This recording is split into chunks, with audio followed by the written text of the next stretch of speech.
And when I'm just during singing, like I'm trying to catch the microphone because his hand like when he get tired, like his hand come lower, and sometimes in the end of the song, like I'm singing like this. This is the first problem. The second problem, and this worst case, when I'm singing or one of the songs which makes the people, glowing up themselves or something. Like the guy also, he had energy, he excited too. So he started to jump.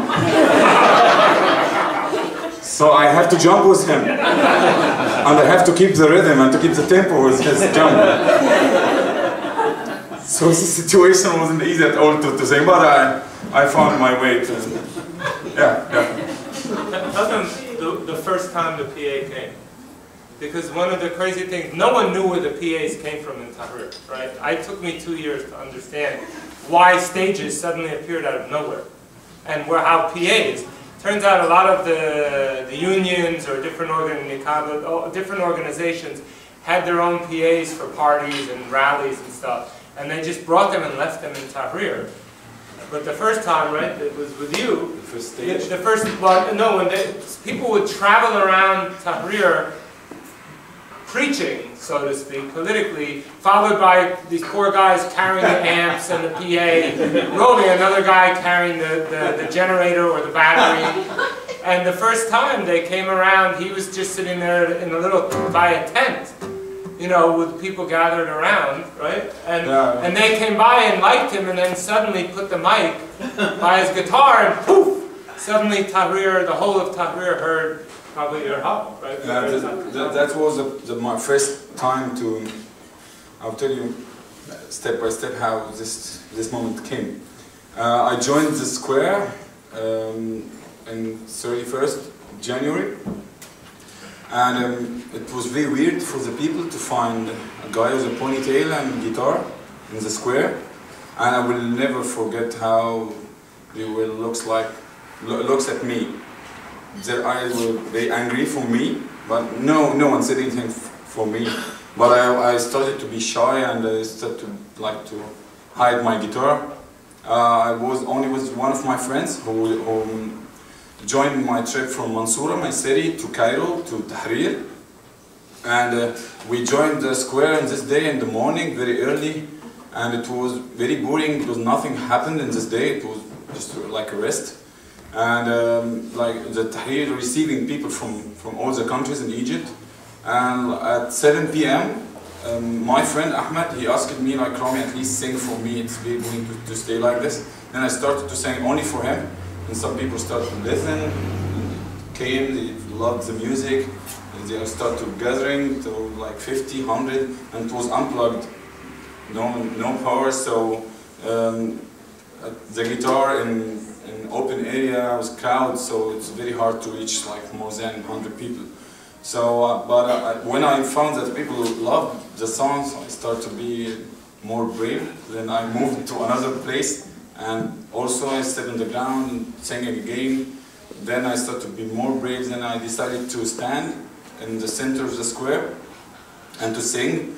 Then was what happened when that Mark was saying, like when like small march were moving in the square with the speakers and microphones, and we're shouting and using the chants. Then they found me, they came, they listened, they loved, then they put the microphone, the guitar in my mouth, and it became louder. And it was my first time for the people in the square to hear me with a loud voice. That was 31st of February, of January. The 1st of February, when we woke up, I found the stage. Built overnight. Yeah, some activists, they collect some money and they build a stage in the 1st February, and also the same happened when I went to the guy who organizing the stage. He found a guy with a ponytail and a guitar, and he said, no, you're not allowed to sing, we are in a revolution. And I said, hey man, I have something to tell. So he gave me the chance, but he didn't want. And I went for him like more than 5 times, and he gave me the chance when the stage was empty. So I just said, okay, take 5 minutes. And after the first song, he said, don't go, stay here. Yeah. What was the first song? The first song was Tati Tati. Of course, yeah. My lucky song. Yeah. Yeah. And that was 1st of February, it was before Mubarak's second speech.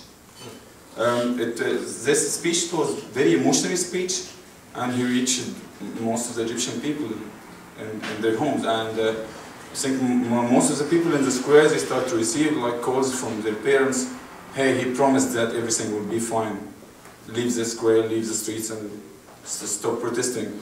And the atmosphere in the square, it was like most of the people were disappointed from what happened, from the reaction of the people outside.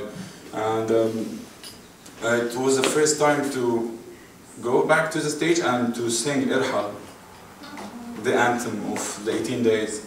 And this song, I created it in a tent before, in this day. I composed it, and the idea was very simple. When I was listening to the chants from the beginning of the revolution,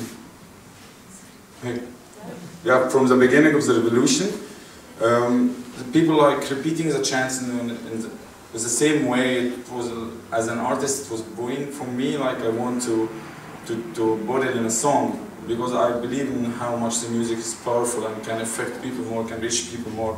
And that's what happened. Because I choose the most important chant, يسقط يسقط حسني مبارك الشعب يريد يسقط النظام هو يمشي مش هنمشي. And I added the first part, كلنا ايد واحدة طلبنا حاجة واحدة ارحل ارحل leave. And when I started to sing in the 1st February after the speech, the mood of the square changed 180 degrees. People were smiling. The atmosphere was great. And if you check this video, you will find the people are very happy. And after the speech, directly before singing, the atmosphere was very bad. So the music helped a lot. Irhal helped us a lot, and the music, and not only the music, all kinds of arts, singing, acting, dancing, painting, all kinds of arts helped a lot in the square. So my atmosphere about singing in the square, it was like this.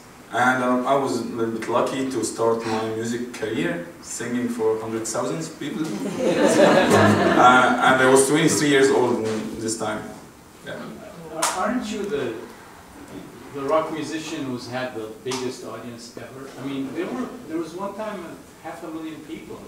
I don't know of any rock concert where there's been Maybe Rock in Rio. Was that? Rock in Rio. Okay, I didn't know. But that was a different atmosphere. Yeah. Singing in a concert for normal audience is completely different than singing for protesters. Yeah, and a revolution with people full of anger. And I think I was smart for choosing the songs I used to sing in the revolution, because I had like more than 25 revolutionary and political songs before the revolution, but I just chose 4 songs from 25th song. I chose that because I recognize that it's not a concert, it's not a gig. They are not audience coming to enjoy someone singing. So I just choose the most songs which have like a part, interaction between me and them, like to make them singing with me. And I chose only 4 songs, and I added Irhal in the tent, and also another song called Haka Saura, and I was just repeating 6 songs. All day. Every day, six songs, and some days I was singing more than 10 hours per day, repeating the 6 songs, and the people were enjoying. Yeah, the spirit and the atmosphere was great in these days. Yeah. What is the